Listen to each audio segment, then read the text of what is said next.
Please rise for the Pledge of Allegiance.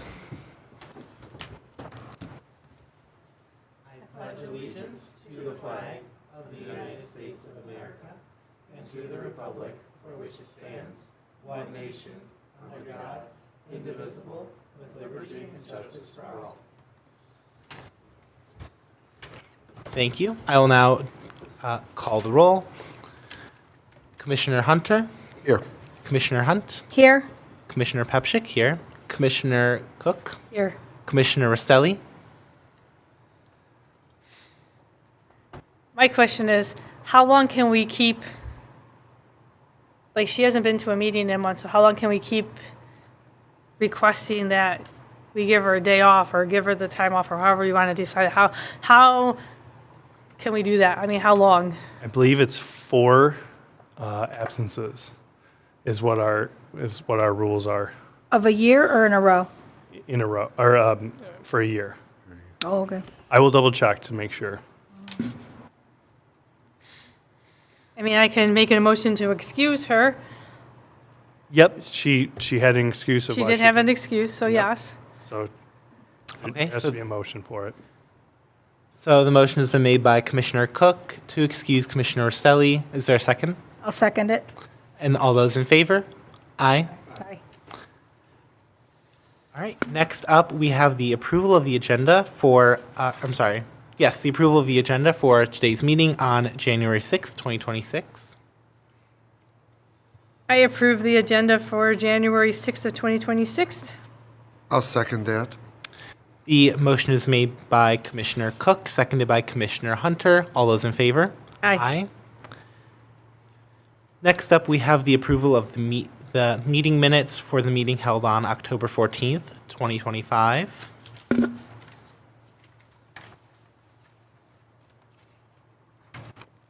I'll make a motion that we approve the minutes from October 14th, 2025. I'll second it. The motion is made by Commissioner Hunt, seconded by Commissioner Cook. All those in favor? Aye. The next item on our agenda is the approval of the 2026 meeting dates for the Recreation Commission. I will read those dates off. They are all held on the first Tuesday of the month, with the exceptions of May, August, and November, which we moved back to the second Tuesday of the month to account for any elections that may be held. So, those dates would be January 6th, 2026, today, February 3rd, 2026, March 3rd, 2026, April 7th, May 12th, June 2nd, July 7th, August 11th, September 1st, October 6th, November 10th, and December 1st. I'll make a motion to approve the 2026 meeting dates. I'll second that. The motion to approve is made by Commissioner Hunter, seconded by Commissioner Cook. All those in favor? Aye. Thank you very much. Next up, we will hear from our volunteer groups. First is the Fraser First Booster Club.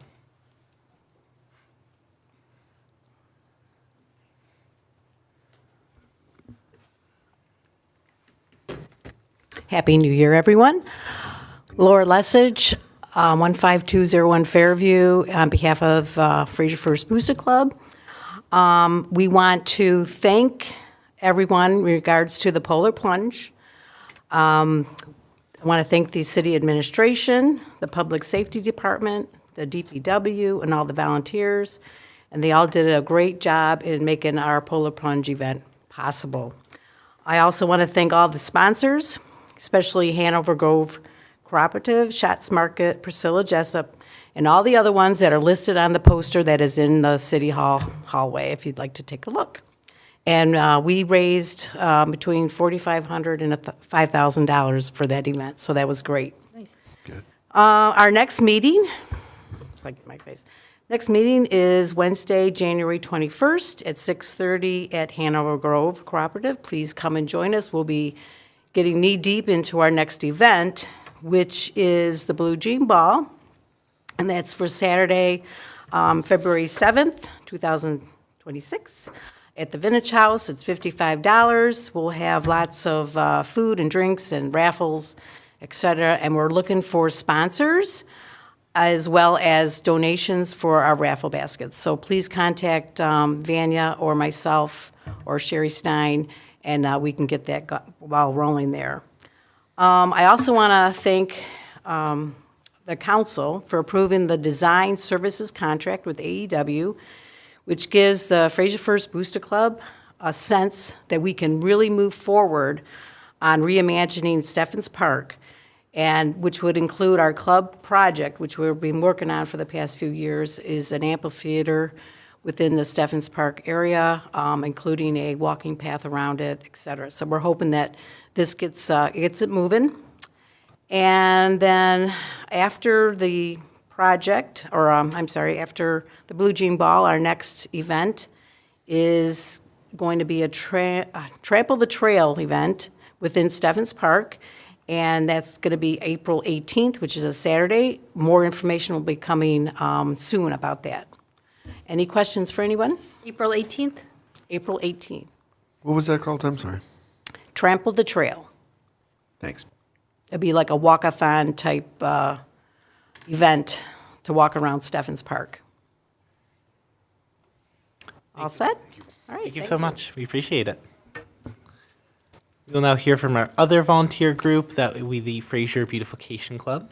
Okay, so we wrapped up a bunch of our projects as of October of 2026, this being our first meeting back.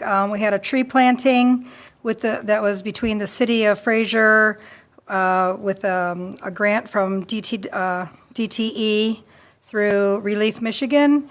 The DPW worked with us, and we did a planting over the 14 and Garfield area at the clock there.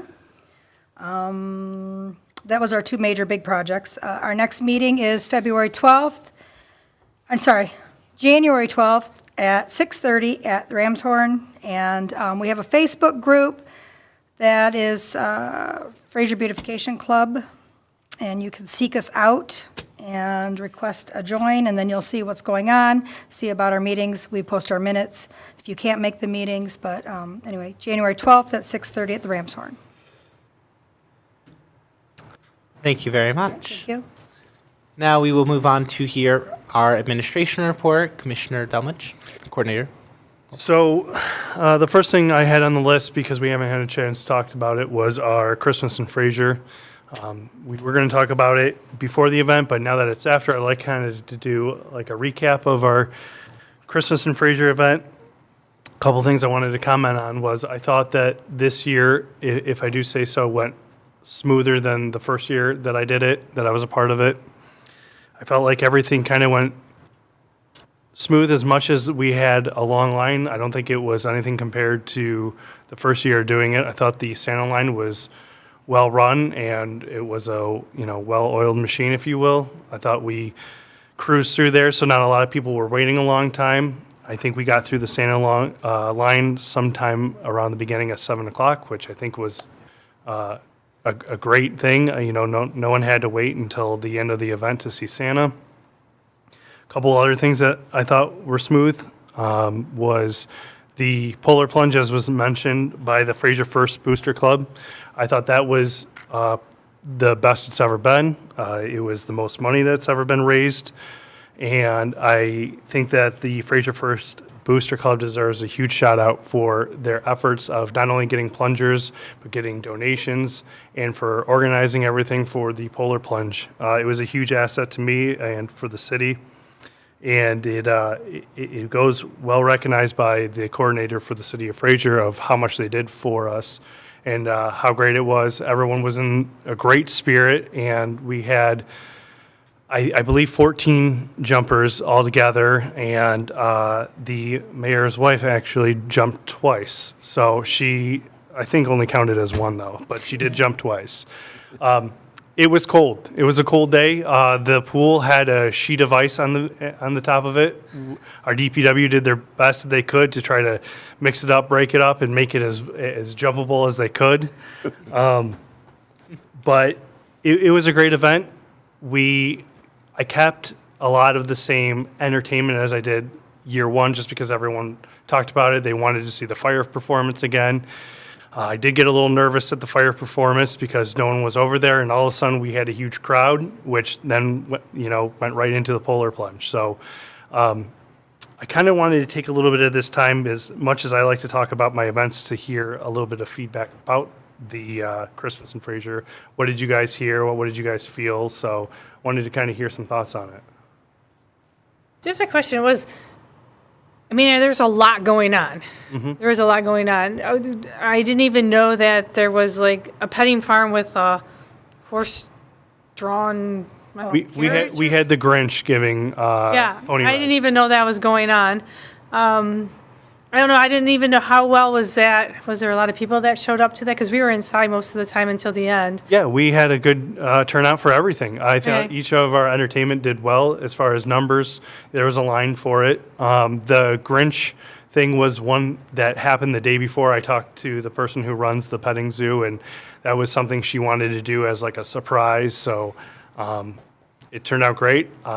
There is a video of me out there with the Grinch getting a cart ride. So hopefully that doesn't ever get out. But it did well, and we did put out A-frames, or I put out A-frames. Oh, that part was great. I just, like I said, I didn't even notice that. Like I said, we were inside doing Santa Claus, so. Yes, and again, thank you guys for the volunteers. And that's the other thing, is I wanted to, thank all the volunteers who helped. It wasn't just, me who put it on, but it was the NHS with the school. That was a huge help. They sent 25 volunteers of the high school, and they were a huge help for me of, doing the food and putting things up and taking things down. So overall, for me, it was a great event, but that's why I wanted to kind of ask you guys, because obviously when I'm running the event, I don't see everything that you guys do, but I just want to know if you guys felt the same way. I think all the inside events went well. Like the hot dogs, the Santa line, the dancers. There seems like, I guess we have to just figure out a different way in and out. So not everybody's coming in and out the same way. That's the only difficult part. So I've been thinking about it, and I was thinking we could bring, now this won't help with the awkwardness of having that one door, but we could bring Santa back to the back corner to make the line so not as many people are standing outside. As far as that one door, the only other thing I thought of was there's a door in the back that we could utilize. The only issue is then it becomes awkward of people leaving behind the event and then having to come back to the front event. of the, yeah. So unfortunately, we're kind of limited with what we have. We have a fire bay door, and then we have another just regular door. And unless it was a warm day where we could have the fire bay door open, I haven't figured out a way, or if there is a way.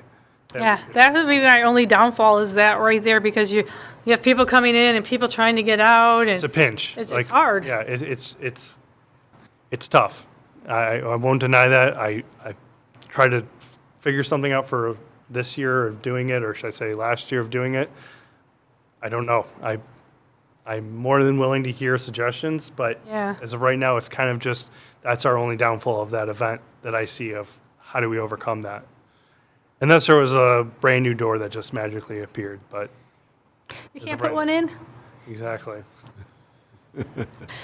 And yeah, come on up.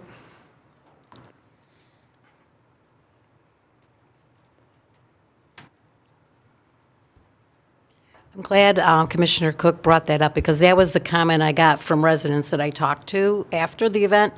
And one of the things that we kind of talked about was, what if you opened the bay door but had a tent extended out from it, so that it kind of diminishes the cold going in, but yet it brings out, it gives you another feel of a flowing in, plus the tent area could be extended out 20 feet, and then you could have tables, picnic tables or whatever in there that people can sit around and eat their hot dogs and not have to worry about dropping it in the snow, et cetera, from there, so. Yeah, so we would open up the fire bay doors, put a tent on the outside so that it kind of almost extends. Yes, exactly. Yeah, I can look into it And then see. you could have, some heaters or something too, to kind of offset the chill. Yeah, I have then- to look more into that because when I talked to a company about it, there was a significant cost for heated tents. But I asked them if we could just bring it, a heater, and they were like, I would definitely not. It's against fire code, and you doing it at the fire bay might be a problem. I don't know if that's true, but that's what they were telling me of putting just like a heater or a space heater in there. So I have to look a little bit more into it to see what we can do. But it's not a bad idea. We could keep that door open and then do a heated tent right on the outside of it. But Right. that is our downfall, as you guys know, as you guys were a big part of it. So, by the way, hot chocolate was excellent by the Fraser First Booster Club. So just wanted to point that out again because I thought it was a lot of people were giving me compliments that it was actually chocolatey and not water. So just wanted to tell you. The other comment I want to make is with all the different events and that they were spaced out in the timing, it kind of helped with the flow because people were going from spot to spot and it wasn't like overly crowded. It was only crowded in the beginning where Right. people were trying to get in, get in the Santa line, get their hot dog, blah, blah, blah. But then when all the events started happening, people were spreading out and it made it much better. So it is what I was going for last year and this year was to make it so that I timed them so that they would go inside, get a hot dog, Santa, and then encore dance. But then after encore dance, the rest of the entertainment was all outside and it was right next to each other. So they could go to the ice sculptures whenever they wanted or do the petting zoo or horseback rides whenever they wanted. But the other two kind of go right after each other. So I think that they did a good job, the fire entertainers, I believe that they said, okay, now you can start the polar plunge right behind us. And I think that kind of got people to just basically turn around. So that's why I put them next to each other, but, far enough apart for safety reasons. But I do appreciate you picking up on that because that was something that I tried to do so that not everyone felt like, well, I didn't have time to go do this because we were doing that. So The other comment I want to make for the plungers itself, it was kind of awkward as far as you jump and then you had to go all the way to the beginning, to the city hall here to change. We got to have a better system on that because it was a long way and it was cold, to kind of time it so that, people aren't waiting out to get change and because someone else is in the bathroom, et cetera. Yeah. in the room. it was difficult because in previous years, we haven't had that many jumpers or the plungers before. So with the bathrooms being what I've heard is inside was 3, besides the city hall ones, the ones that are in the fire bay through the public safety, they have 3. And we had 14 plungers and I wasn't sure what we were going to do as far as that. And did you guys only use the city hall ones or were you guys able to be escorted through public safety to use? Yeah. Okay. Okay.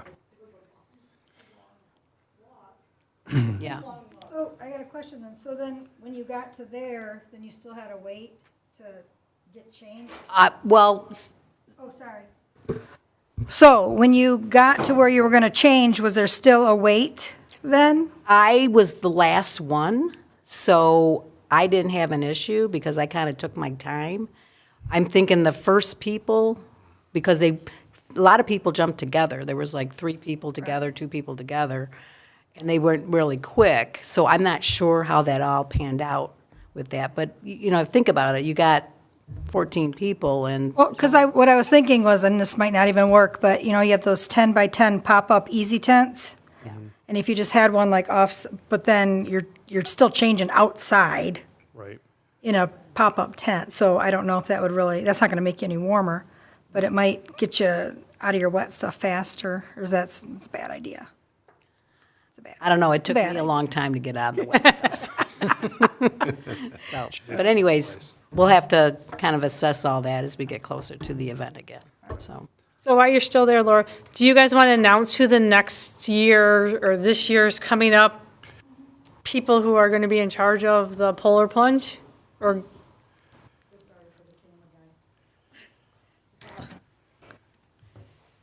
Yeah, we are really excited to let you know that the difference makers from the high school are going to be the next recipients of the polar plunge. and we'll kind of mentor them through the first part of it, and they're very excited. I was happy to hear from the superintendent of the high school. She was really excited about it, Lisa Pettis, and Alex. thank you. It was right there. It was coming. The gerbil's a little tired. But anyways, so they were thrilled about it. Sarah from CARE was also going to be involved. So they're gearing up, and the nice thing about it is they have a whole year to plan whether they're going to do just sponsorships or if they're going to do pledges or how they want to go about it. And that should be fun. And they're younger, so the cool thing is if they get plungers around their age, they'll tough out getting to the. We had some young kids in there We jumping. did, and you know what was amazing about the young kids? They stayed wet and they were walking around like it's nothing. Like, That's why I stayed Yeah, in the they were- back. Oh, you know, I know, but it really did go well, and it was a lot of fun. And you're right about the fire group. They right away made a big announcement, turn around in the polar plunge, and so we did, as you guys found. I was impressed with some of the cannonballs, but sadly, I know you guys got soaked. yes. A whole row of kids got soaked. I did not expect anybody to do something like that. And they got up and their legs were still working, and I was like, thank God. No, but yeah, so it was, but they had a lot of fun with it, but yeah. I'm glad it was at the end of the night because Yeah. we did get really wet. And I'm like shoes, pants, Yeah, I know. jacket, hair. I just I'm like, couldn't believe it. But it was pretty entertaining because Laura did this great skit. Councilperson Higgins also did a really cute skit that had the crowd cracking up. and the dentist guy who The got cannonball. everybody soaking wet, even though we were back far enough. Yeah, it was an insane amount of water came out. Yeah. Yes. But, yeah, it was a lot of fun. So very successful, over 4,500 raised, so that was great. And I was happy the city let us put our boards out there so the community can kind of see who was sponsoring and stuff like that. So it was good. So I expect that next year's will even be better because Yeah. now they have a whole year to lay it out, so. No pressure. No, just thank you again for the Fraser First Booster Club, and thank you for Goodfellows, because they were Yeah, a great. volunteer group too. So thank you very much. I'm going to move on to our Pause and Paint, which is an event coming up on Saturday, January 17th. We did 3 time slots for it, 11, 12, and 1. As of right now, they're all sold out. I believe they sold out in 1 day or 2 days, but they're all sold out. I think we're going to be checking if there's any cancellations or anyone who can't make it. And then we'll try to fill those spots. So hopefully there's not many. It'll be here in the council chambers. It's a free event. They are going to be painting a animal figurine, like a ceramic figurine, and they'll be able to take one that's just completely blank home with paint. And we're doing 15 kids per time slot, a limited room, plus, the parents are going to be here as well. So I thought that was a good number. I'm going to have to make sure that the floor is all tarped up and the chairs are taken care of. But this is our location of trying to hold a craft event so that we can still hold it somewhere in City Hall. Did you say a date and I missed it? It is on Saturday, January 17th. Oh, okay. And it's at 11, 12, and 1 o'clock. 17th. Okay. Painting with a Twist, that's going to be on Saturday, January 31st. It's going to be at their location at Painting with a Twist. The cost of it ranges from $25 to $29. You can choose between 2 paintings, and people who come together should be warned that if you choose one painting and your friend chooses the other painting, you will be in separate rooms. It is separated by which painting you choose. This event, I changed it from just adults to 7+, in case a parent wants to bring their child. And so if you sign up with your child, I would highly recommend that you choose the same painting so that you're in the same room. Is there a picture online of what the pages Yes. are? Once you go to their website, they have both images. One of them, you can choose a variation of it. But both of them are on there. It is for residents of Fraser. And like I said, it's for 7+ to try to get more families in case someone doesn't have a babysitter and they want to bring their child who might want to do a type of craft or a painting. And again, that's through their website, and that is at their location. The Family Fun Night, we just posted that today in the afternoon. It's on Saturday, February 14th. As of this moment, or as in a couple minutes ago, we had 107 signed up so far out of 200. So we're already over 50% capacity. This is a free event. It's from 5 p.m. to 8 p.m. There'll be dinner, dancing, raffle, and it's free. We have staggered it so that residents have priority for sign up right now. And then on January 12th, I think it is, it is for non-residents. I don't know if we were going to be able to even get to the non-residents as we have so many residents signing up for it. For dinner, kept it the same as last year.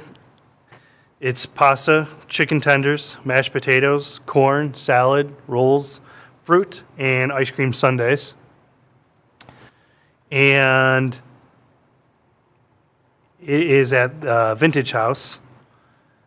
And again, the non-resident sign-up was January 12th, and residents can sign up right now, and we're over at 50% capacity on Saturday, February 14th, which is Valentine's Day.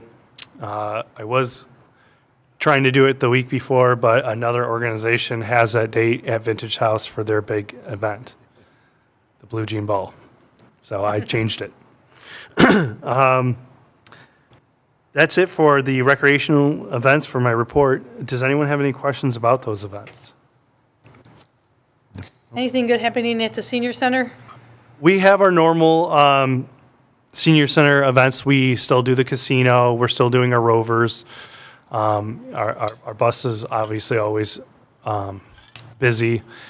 We just aren't doing some of the luncheons. We're cutting away from until July because we're been using our budget quite a bit. You know, again, our budget was lowered to 10,000 from 15,000. It makes things a little bit more difficult as far as having some of our luncheons and some of our bigger events. We still have craft events coming up, but you know, as you guys have seen, if you guys have stopped by, the Senior Activity Center is always busy. My goal for the Activity Center, which I'll talk, you know, to council and bring it up, would be to extend the hours from 1 p.m. Monday through Friday to 4 p.m. or 4:30. Try to get it open up longer hours. I think it's a huge benefit for the seniors and for the residents of Fraser. And obviously, our bus is busy as all get out. So it is. We take reservations. Sometimes we can't take all the reservations because we're so booked up. And we do local runs, and we also do Meyer runs, where Tuesdays and Thursdays we take a group to Meyer, but people can still go any other day, but those are like defined Tuesday, Thursday Meyer runs for our seniors. But it is a very truly utilized, great thing that the city of Fraser has, is not only the Senior Activity Center, but our Smart Bus. So. Yes, I was going to ask you that. I would love to see the center open past 2 o'clock. Yeah, I'd love to. My goal is to make it so that we have a full-time staff member there and one part-time staff member there instead of 2 part-time staff members. I know that it wasn't passed last year. I'm hoping that I can present it and hopefully that it will pass, because it's a very utilized building that, you know, we have pickleball and volleyball in the gymnasium and exercise classes with silver sneakers and Meals on Wheels in our banquet room and cards, and our luncheons are in there. So we try to utilize each room every day. And Monday is our quiet day, and we don't have as much stuff on that day, but we don't run the bus on Fridays. But it would be great to keep that building open to, I would love to keep it open till 4 o'clock, 4:30, but. 6 would be nice. But, we'll take anything. I'd like to make it 4:30 so we could do the full-time staff member rather than kind of have we would kind of awkwardly have to do maybe more part-time, maybe 3, just to cover that difference in time. But ultimately, I'd love to make a staff member there full-time. Yeah, and the other thing is, we're kind of bummed about the Christmas luncheon that you had. what I wanted to Because I ask. called like a week, 2 weeks in advance, and they're sorry, we're full. Yeah, we sold out of that pretty quickly. We did 80 slots for that. Normally we do 50, but because it's Christmas, it's a good one for us.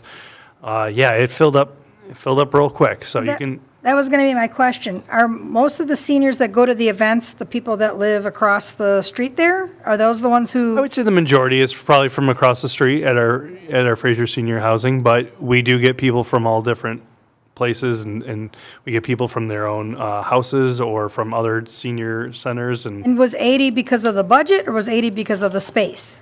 because of the space. Oh, okay. But budget does play a big role in it. Obviously, we got our food from Vintage House, and we had chicken parm, and we had penne with meat sauce, and we had rolls and salad, and that does play a factor when we have a limited budget for that. So we have to be conscious of how much we're spending for those luncheons.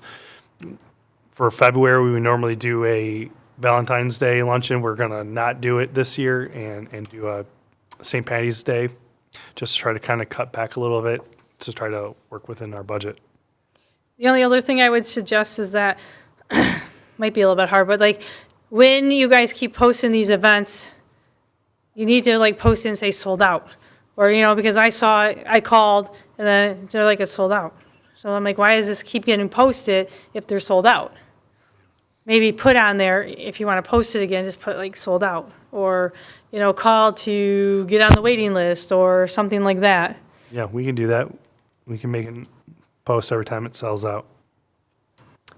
Sometimes it'll be the same day, so. Yeah. But I will warn you that we do sell out a lot on the same day for some of our events. I'll talk about it at a later meeting, but, one of our big ones that's going to come up for our senior activity center will be the Detroit Princess Cruise. I'm not sure if we're going to do 1 bus or 2 bus. Right now I have it for 2 buses, but it's an expensive trip.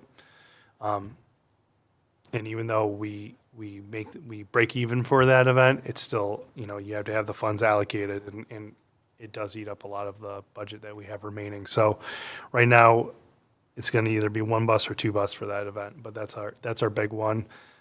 It'd be great if we do have a little leftover money that we could still do the Tigers game or have to do the Tigers game in September when the new budget comes out. But again, I will be going before council and putting that like to see a $20,000 allocated programming line instead of 10. Last year we had 15 and it was lowered to 10, so. Like I said, there is a lot of people there. I mean, a lot of people use the senior center. Yeah, it's a very well utilized, used place. So I'd like to see it open up longer hours. That is a goal of the recreation department. Thank you.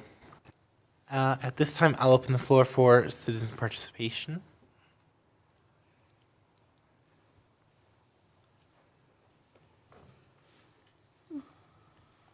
Vanya Apps, 31641 York Street. I just wanted to mention something that was told to me today. I don't know if at the activities, at the Senior Activity Center, when they have extra cookies and foods and donuts, could that be put into a to-go container, like an actual container instead? I guess my understanding from this conversation was it's just put in the food's just kind of clumped into a grocery bag and then taken over to the senior apartment. And it seemed a little disrespectful. We don't bring anything over to the senior apartments, but what happens is people come over with bags, and they bring bags to bring it over to the senior center, to the senior living center.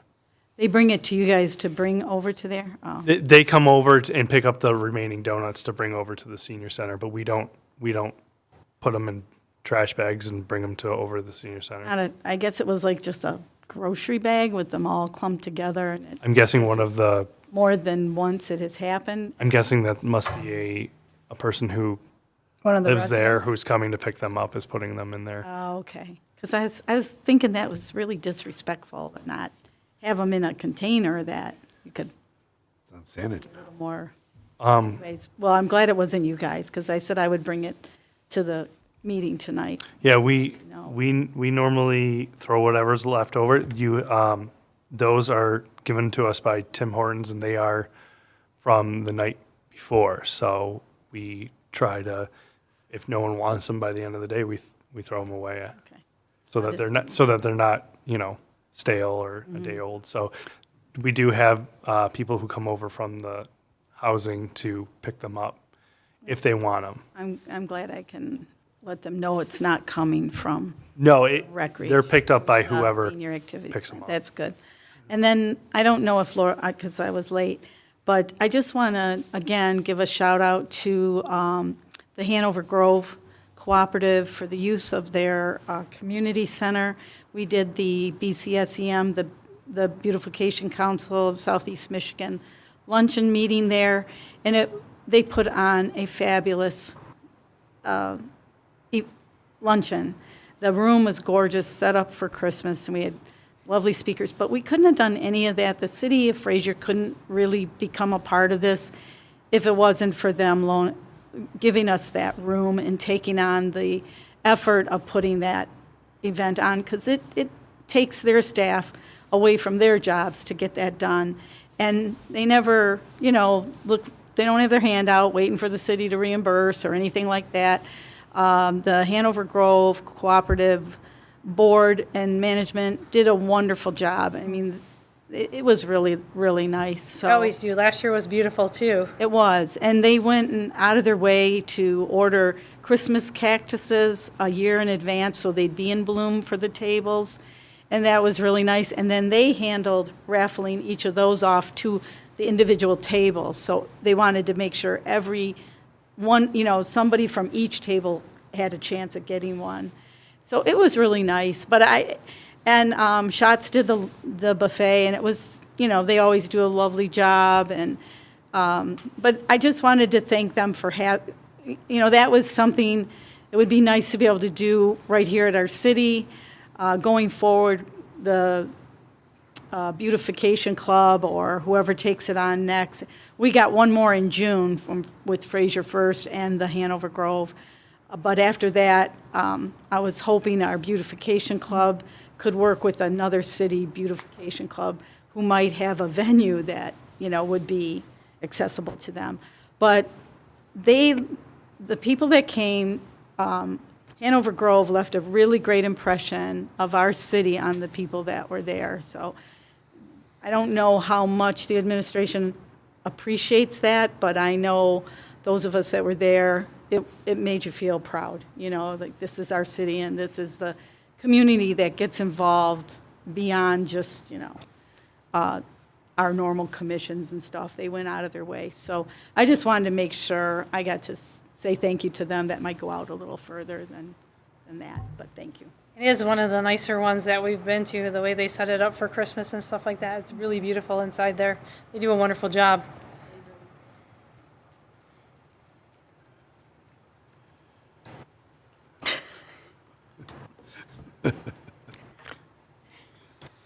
State your name, please.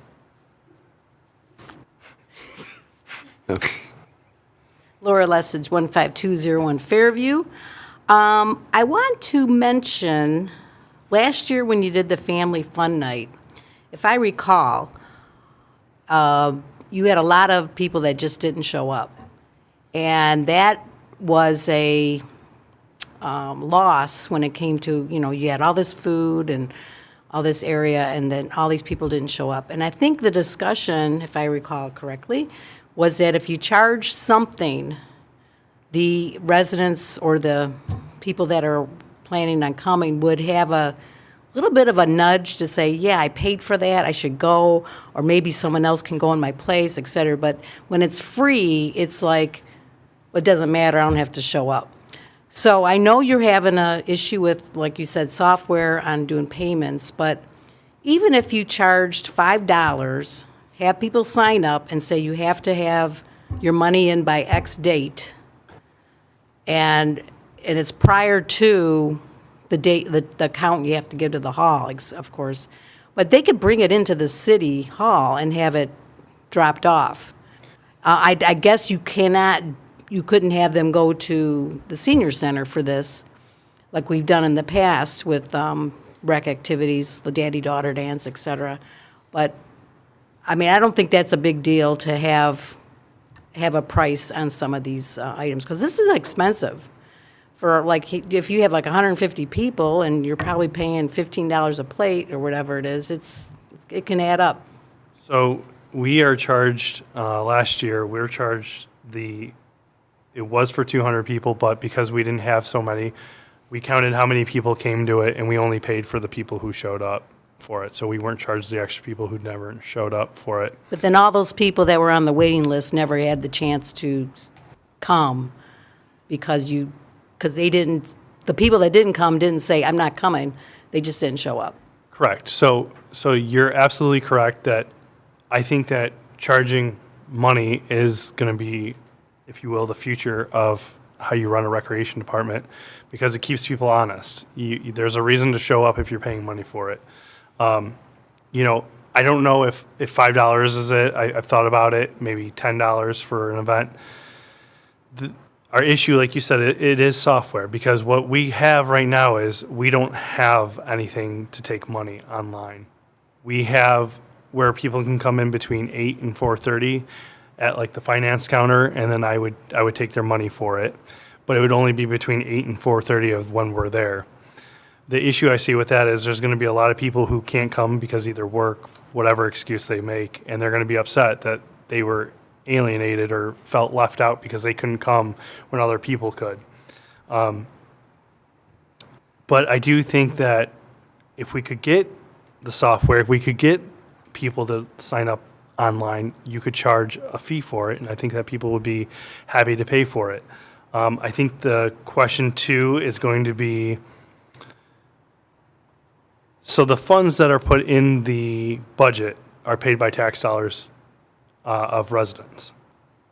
And I think with that being said, the question is, should events be free for those taxpayers who put the money in there or not? At least that's the question that's been proposed to me, is should events be free for taxpayers? I think that there's a happy medium that you can charge a nominal fee, $10 for something like that. Like you said, event like the Family Fun Night, you're paying for the entertainment, the hours, the location, the food.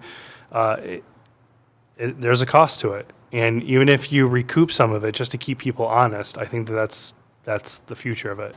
I'd like to kind of put forth, again, the quote that I got for software, see if we can get that, because then people can sign up online at their home whenever they want, if they're at work or if it's after hours.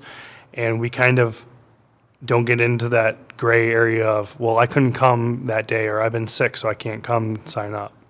Could you use mail, pay by check by mail? Or could you do like a Venmo or a Zelle or a something like that attached to a city account so that people can go on and sign up like that? Because I know Fraser First does that, where they can pay things on, I don't know, is it Zelle or Venmo or Zeffy or something like that? I can see about something like that. I don't know if that is going to be allowed for a government Yeah, entity. that's what I'm saying. I don't know. But again, that was my huge thing last year, and it's going to be my big thing this year, is when you have the software for people to pay, they can pay whenever. There is no excuse. You take that option of, well, you have to be here between 8 and 4:30 Monday through Friday. Also, for the marshmallow drop, it also stops 600 people or 600 families from coming in and paying for it all at the front desk. And frankly speaking, and I hate to use an excuse, but that would just be me.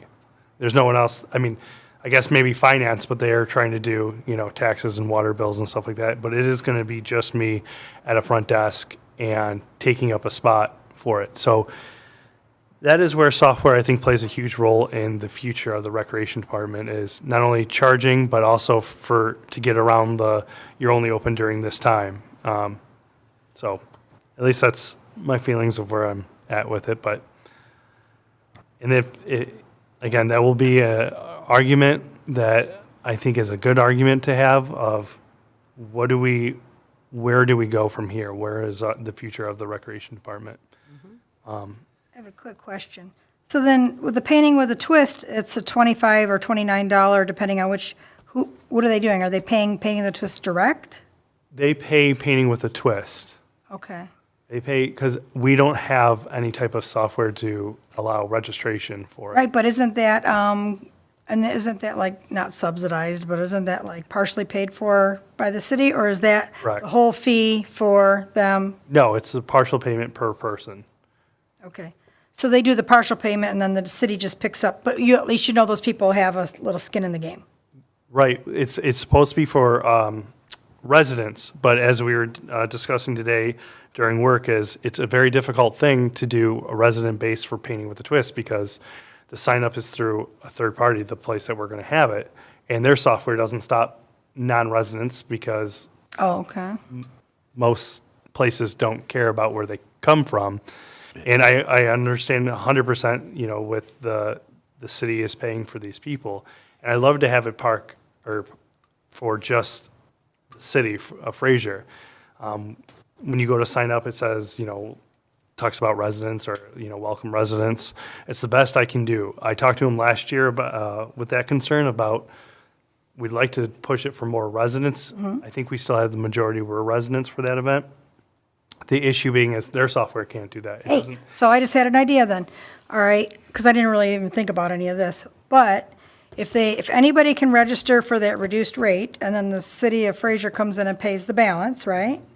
Why can't it just say that non-residents would be not liable, what's the word? What's the word, Vanya? How do you prove it? They got a license, what do you mean? Like, anybody can register, but then that night, then if you're a non-resident, you're responsible for the balance. Number, yeah. To the city of Fraser, then the city of Fraser can all, I think once we get to that point, I don't know if painting with a twist will be. I'd have to talk with them and see if they would be on board for something like that. We're using their facility, their sign up, their website. I don't know if they're going to want to check. they don't ID. have to check. They don't have to check. Anybody can register for $25, and if you're a non-resident and the cost was really $40, then that night, somebody from the city's gonna be there, I'd imagine, no? Yeah, I mean, I'm And just always at the collect event. the extra Yeah. money per painting from Or non-residents. do the opposite. It's $40 to sign up, and Oh, then when and you you get get money there, back if and you're you're a Fraser back. residents, you get $20 back. There you go. Then That's a it gets good in. That, yes, that there's a Then this point. painting with the twist wouldn't have anything to do with having to Anything, you're deal right, with the right, money. It would, yeah. So that brings up a question that's going to always come up. I'm just trying to play devil's advocate. Right, is well, that's kind of what I was if trying- you're a grandma and you're signing up your grandkids for it, Mm. do you get reimbursed for it or do you not because you're a Fraser resident, but the grandkids aren't? So Oh, Well, you're going to have some disclaimers in there. It's just hard because you just can't keep going year from year from year out and have everything free. I mean, there's no city that does that around here that has every event in the city free. They charge something for a lot of events. And if that's what the city of Fraser wants to do, you're having people that don't live in our city come do things for free. And that's not right. That's not fair to the people who live here. I mean, why should we be paying for other people to come from Roseville, wherever, Clinton Township, St. Clair Shores, wherever to do our events for free? When if I go to something in St. Clair Shores, I have to pay for that. yeah, and that's a good argument to make is it would be very nice to have the proper stuff in place so that we didn't have to always have. do you have to make the proposal in front of city council Yes. members? And when is that? That will be in May for a budget meeting. At this point, I know we're hearing a lot of our thoughts from our commission here. Is there any other from the citizen? Yes. I wanted to talk about the hours over at the senior center. And I think nowadays, you have, I mean, since the age limit is 55, right? Many people are still working at that age. And I think where Commissioner Cook was going is, why not have a couple nights a week that they're open till 8:30 or something? Something where maybe you start at noon till 8:30, and so that those people that worked could have do an event in the evening of some Or sort. an exercise class or. Something, something like because that. not every senior citizen is retired and can go to all these events during the day. Right now, it's what, 8 to 1 they're open? Yeah, 9 to 1. 9 to 1, see? So that was my other comment, but thank you for Thank you. bringing it back around. Yes. That's all I have. At this, seeing no other citizen participation, at this point, I would love to open the floor to our commissioners for any reports. We can go down the line. Commissioner Hunter. I think I'm going to kind of go off you. You can go. Summer programming. Summer programming is needed. It is wanted by by the citizens of this. My kids went through, all three of them, little sluggers, kickers, baseball. They had a lot of stuff going on that we all paid for. They all got little T-shirts that had whatever they were doing. But I think it's January. We really seriously need to look at that, not talk about it, but actually come up with a small plan this year, keep expanding it.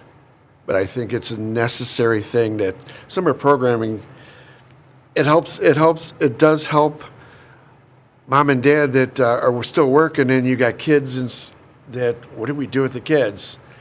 It gives them somewhere that maybe grandma and grandpa can drop them off and then come back and pick them up, because these young kids are still going to have to be watched by someone because mom and dad are working through the summer months. So I really strongly hope that we start putting a plan together to have summer programming outside, starting, if I remember correctly, it started the week after the kids got out of school. Am I about right with that? So, we're talking like June 15th, June 20th, whatever the last day is, that Monday starts a program. That's what I have for you guys. Thank you. I think if they want if they want Parks and Recs to go anywhere, we need to start looking at summer stuff.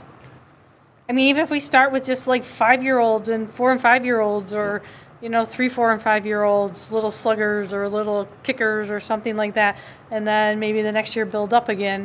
Build on to that. The citizens will see that we're making an attempt to bring something back that was when we were all younger and we had younger kids, they participated. I think it's necessary that we really look into this.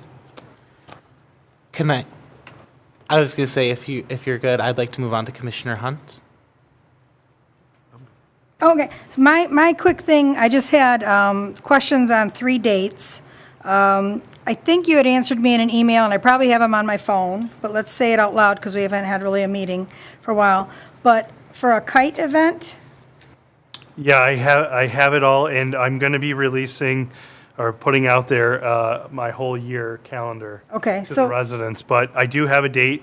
It's I think it's the same as last year, but the day before, because it's so May like 10, so the Saturday before Mother's Day.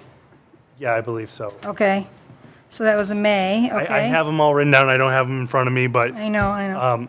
All right, well then, so then my other one was your market days, you were going to have what, 3? You're going to May, June, July? I have May, June, July, August, September, and then possibly October. It all depends on weather for October and November. Okay, all right, so the kite would be May 9th. That's the Saturday before, okay. I'm just really interested in the market day for May. I can, What's that date, do you know? I can put it in front of us at the next meeting, or I can send out an email with it, but I will be releasing like a whole yearly calendar. Okay. All my dates for Parks and Recreation to the public. So how are you getting that out to the public? It'll be on our Facebook account and on our website, Okay. 'cause it's already completed for, So you don't have it, so you were not going to tell me when May's market day is that what you're saying? I don't have in front of me. If I can come back, if you give me a second, I can try to find it in my emails while you guys are. Okay, and then, so then the last one, so there's another date to look for. Last year, the neighborhood garage sale, Yep. did you pick dates for those? Yep, I have all the years. I have the, let me see here, 2026, here we go. May 9th, Saturday is Let's Go Fly a Kite. Saturday, May 16th is the first Fraser vendor market from 10 Okay. a.m. to 2 p.m. June is our, June 13th is our second vendor market. I'm not going to go through everything on the list because it'll be. No, that's okay. You said July as well is July 11th, Saturday for the third vendor market. And then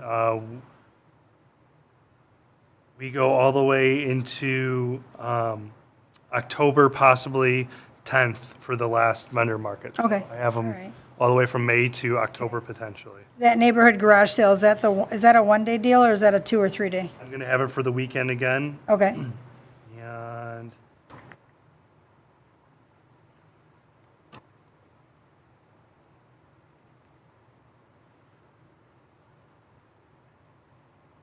I'll have to get back to you on that. All right. I have it chosen. I just have to, again, it's the same as last year, just that day before, because it's 2026. But I have to bring that up, but I have it picked out already. okay, all right. So Okay, it'll be thanks. for everybody. I don't have it in the list in front of me, but I did choose a date already for it. Okay, thank you. So, Thank you. I am going to echo the sentiment that we have heard many times in this room tonight. I'm very frustrated currently with the just diminishing of our budget and hearing how that's hurting our programs already, just at the beginning of this year, hearing that we're having to cut back on programs with the senior center in particular, knowing that we're not going to grow the senior center, and then it's the same thing we've been talking to ourselves in circles about. We're not able to charge for events. We're not able to monitor for residents versus non-residents because we don't have the software for it. I'm really frustrated that we've been put in this position. And I know that's not on you, Chris, in many ways. And so I'd like to see what we as a commission can begin to do to help that process come along. I'd like to just talk about that in the coming months, leading up to the budget process in May. I mean, yes, do you want us to show up at a meeting and say, hey, this is what we need? I mean, why are we sitting up here and, just saying, okay, yes, okay, that's great, we'll help you here or help you there, if we're not going anywhere, if we're not gonna add anything on or pick up anything or do anything? I mean, it's kind of pointless. Does the city not want to see a rec department? Do they not want, I mean, I don't know what the city's plans are for the, Parks and Recs or Recreation Commission. Well, I'm really hoping that this year it goes differently than it did for 2025. I'm going to present before them, the quotes that I've gotten from Civic Plus Pro Rec software. I've met with them a few times to, get quotes and get updated quotes. I have one ready. I got it back in October of 25. It's a significant cost, and I can't answer that question. I know that it's you weren't looking for an answer from me, but it's a significant cost, and that is, I think, the future of the recreation. I think that's your building block of what you have to start off with. And if I do comment on Commissioner Hunter, is I'd also like to see baseball programs and softball programs and those fields rented. Right now, we're unable to rent them. They're not in the condition we're legally allowed to rent them, we have to do renovations to them to fix them up so that they're safe for the residents to use. That is also something that I'd like to see. If it's one field that we can get in the interim of maybe a Stephens redesign, just to get something going, I would love to do that. Now, with that, we kind of open up a little bit of a bigger box there of we'll need extra staffing. Comes with a league is you have to schedule it and get rosters, and we'll need a bigger staff for that. That might be one part-time person. And that's a good start, is part-time staffing. I'm guessing DPW might need an extra person to handle preparing the fields. But we have to fix them first. We have to get them ready to use. And thank you for bringing that up, Chris. That's why I wanted to have you wait to respond to that, because it goes exactly to my point. Everything that we're being asked to do requires money. And I know there's not enough of it going around right now, which is why I'm very frustrated with the situation and hopeful, as you mentioned, that now we can, going into this new year, begin to move things along. Yeah, and if we can get the fields fixed, we could probably do a league the old school way of pen and paper. I really hope we don't. It's a lot easier doing it digital. People can pay online or go online and see what fields are available. And it goes even bigger than that. I won't go into it right now, but the software also does for pavilion rentals. You don't have to come in anymore between 8 and 4:30. You can do it online, sitting at home. You can do it on a weekend or a weekday. So it does kind of make things convenient, easier, and guaranteed money. You know what I'm saying? You have the money right there as soon as someone does it online. So Yeah, I would contend it goes beyond convenience as well. Our services are useless if they're not accessible to our residents. As a fundamental principle, it should be easy to access your government services. It shouldn't be I look at myself, 8 to 4:30, Monday through Friday, I can't come in.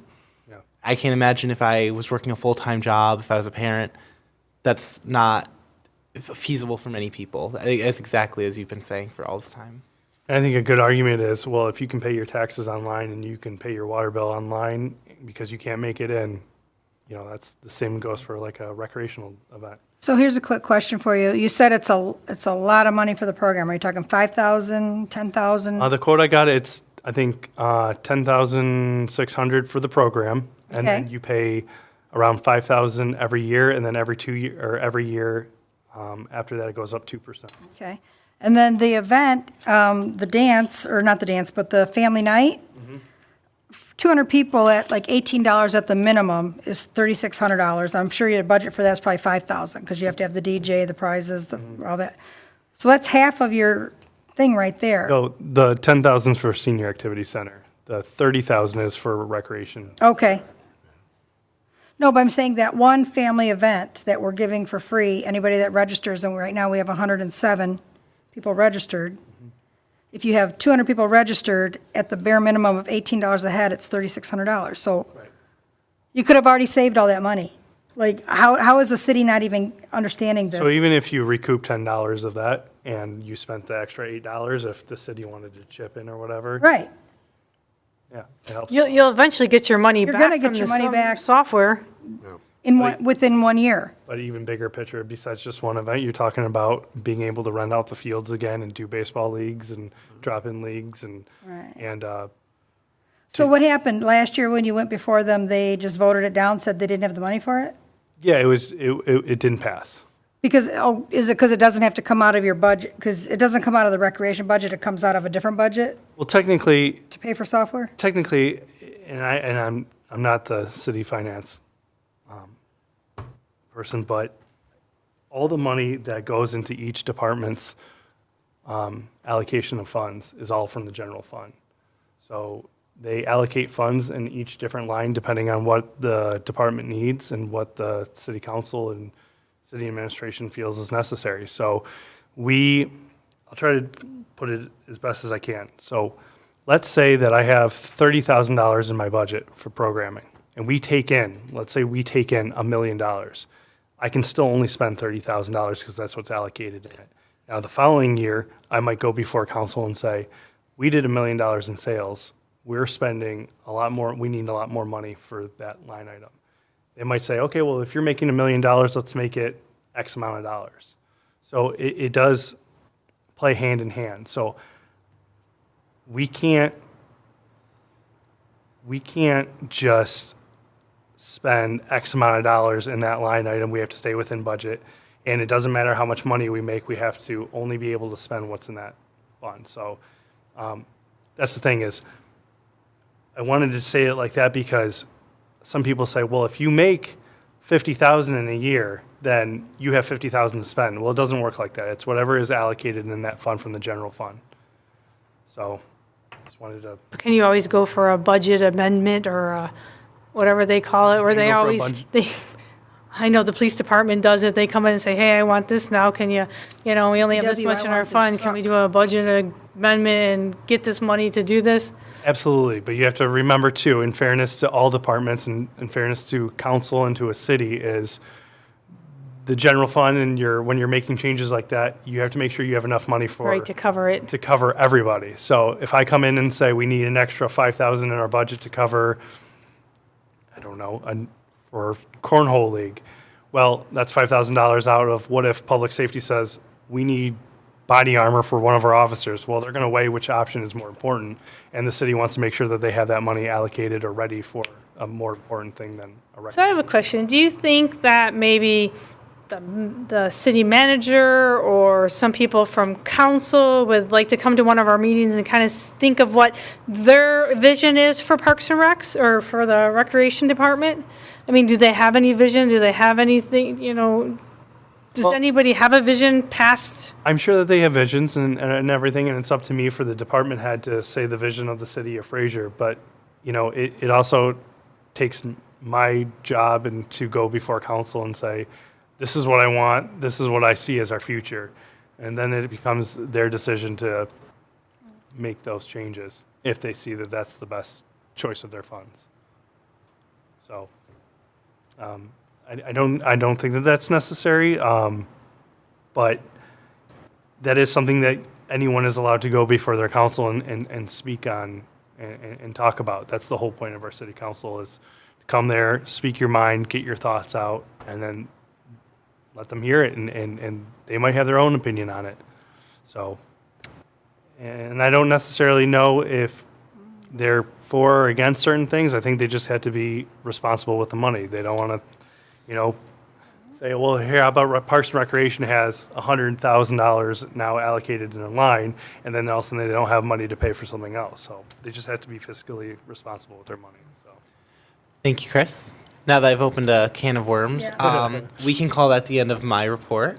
All right, I have one more question then, before. So I'm looking at the budget balance Yep. that was put in our packet. Yep. So if you look at the programming, so that's what you have left is 2788? Yep. Whatever is in that programming line. Yep. So you'll see like Santa Claus and reimbursement for supplies. That's all the things that I'm spending out of it. And so that's Wow. how much money I have left over. So that doesn't even look like it's going to be, that'll be enough to cover February event. You might be looking at expenses. So I'm looking at the balance. Right here, it said, your end balance is 2788. So if you've got, and you did put it on a $500 deposit on the Valentine's I things. believe Am I reading it wrong? these are debits, so these are the expenses. Right. And this monitors. So what this is probably saying. Oh, that's the balance, the 14,000? So what this Okay. is saying is that we spent $14,765.69 out of the line item of programming, which means that if we have a $30,000 budget, we have roughly $16,000 or $15,000 left. Okay, And that goes until the end of June. all right. So maybe anything left over come June, when, is that when it's done, is in June? Maybe, June. then right there you got your. Okay, that's all. I was reading it wrong, thank you. Commissioner, I think I said all I wanted to say for tonight. With that being said, is there a motion to adjourn the meeting? I'll make a motion that we adjourn the Wait, meeting. wait, do you have to say, do you want to I'll say? second. Oh, okay, sorry. Returning to citizen participation. Floor is open. I'm sorry, I forgot to mention this. Noticing that you're got vacant seats, I've not seen anything on Facebook or in any of the groups to try to get people to sign up for this event or this commission. And I know you've run into many times where you don't have enough people to have a meeting. Quorum, yeah. So you can't, the commission cannot continue with only 4 people. I mean, there's going to be a chance where one of you is going to be sick or something happens and you're not going to have a meeting. Look at November and December. Exactly. So I just wanted to bring up that it's probably time to have something put out there that we're in need of commissioners, and that with more minds and more ideas, you could probably make something really happen there. So thank you. Thanks. A couple of us are kind of working on some people, trying to get them, Personal recruiting. So we Yes. do, so we have 3 openings currently. 2 for sure. Oh, sorry, Actually, you're right. Actually, mine expired in December. No, you're good until 2027. Oh, never mind. Everyone is good Never until mind. 2027. Okay. But Echo is good until 2026, the end of, Okay, I was on. Oh, I'm done at the end of the year? well, unless you, Well, unless you get reelected. yeah, that's when you can, Reappointed. We'll see, we'll see. All right. So my question is that you said that you could not make next month's meeting. So that would leave, yes, would be 3 of us if she can't make it. So that means we won't have a meeting. So should we just go ahead and change the date now? well, it all depends on who can make it and who cannot. Can the rest of you guys, can you guys make it? For What's the date February on it? date? February what? February February Yes, 3rd? I can make it. I'm pretty sure I can make it. But that is just 3 of us. Don't we have to have 4? Right. So have to have- I'd have to ask Julie if she can make it. Right. If Commissioner Rostelli cannot make it, then yes, we'd have to reschedule it, or we can try rescheduling it now. That is the difficult part. I don't have my calendar on me. I don't know what I'm doing. So We can do that. maybe we do that, Through an email? yeah, through an email. Okay. And discuss what days that people are available. With that being said, is there a motion to adjourn the meeting? Okay, I'll make a motion that we adjourn the meeting. I second it. Motion to adjourn made by Commissioner Hunt, seconded by Commissioner Cook. Those in favor? Aye. Aye. This meeting is adjourned at 8:12 p.m.